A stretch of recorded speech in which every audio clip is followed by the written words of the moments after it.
So you're thinking about purchasing a home in the Seattle area and you want to know more about property tax? Well, this video is for you. In this video, we are going to talk about how properties are assessed in King County, how they're calculated, how you can pay them, and even how you can dispute them.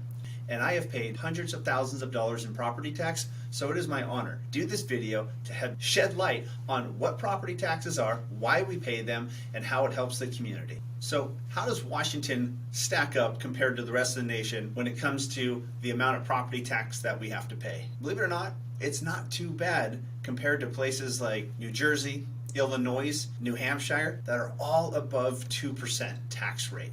Now, there are some places that are extremely low, like Hawaii, Alabama, Colorado. All of those are under 0.5%.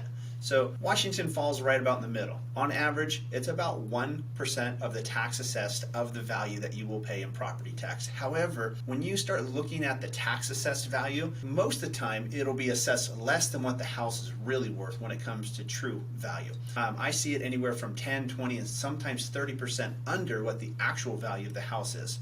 So the tax assessor are lagging 1 year behind, but even though they are lagging 1 year behind, for whatever reason, the values stay low. I'm not going to complain. But so another way of saying it, if you have $1 million house, pretty much plan on paying $10,000 a year in property tax. If it's a little less, hey, be thankful.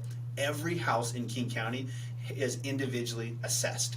Now, how much you pay on property tax really depends on the value of your property and then also the amenities that are within the district associated with your home. What I mean by that is property tax is not just a 1% rate that's applied to every property. For example, half of your property tax assessment bill comes from the assessed value of your home. The other portion of it is from voter-approved levies support the city, the county, ports, libraries, approved levies and taxes, and actually how your property tax is divided for each individual property. Roughly 60% of your tax dollars goes to schools. About 30% to local schools and another 20% to state schools. So you'll see that in the chart as well. You know, here in King County, you'll notice that a lot of our schools are rated almost as high as private schools. So you can look at it if you're a homeowner in King County and you're paying your property tax and you have children in school, hey, it's going to a good cause. If you don't have children, you're still investing into our future generation. So in my opinion, it's a win-win. However, taxes can be expensive and they can be a burden to some people. I've had friends, clients reach out that were retiring on fixed incomes and just felt the stress of property tax because it does go up. I mean, this year alone, property tax went up 3%. A couple years ago, 8%. Gosh, in the last decade, it's gone up 50%. But Washington is growing. Our county, King County, is growing. The resources that we have, I mean, the library, the transportation systems, the police officers, the support that we have, it is an amazing lifestyle. It's very safe, it's clean. There's a lot of programs out there, so property tax is a big portion of funding that. In King County, there are 2.2 million people living here. There are over 700,000 properties in King County. The total revenue from property tax is $6.8 billion, right? So that's a lot of money that's going to the community to support the resources and the lifestyle that we have here. So property tax are due twice a year.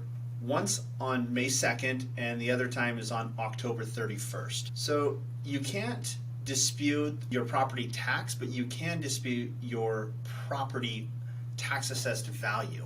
By clicking the link below to the county assessor's website, you will also find the forms that you can fill out to dispute your tax assessed value. You can't dispute the tax assessed dollar amount, but you can dispute the value of your home. And if you are a senior and you are looking for exemptions, or if you're disabled, on the website you'll find all the proper forms that you can fill out in this process. So the question of the day that I have for you is, did property tax influence your decision when purchasing a property, or are you thinking of selling a property because of property taxes? I look forward to reading your comments below. I am Matt Steele with Steele Realty Group. You're watching Selling Seattle. Until the next video, we'll catch you later.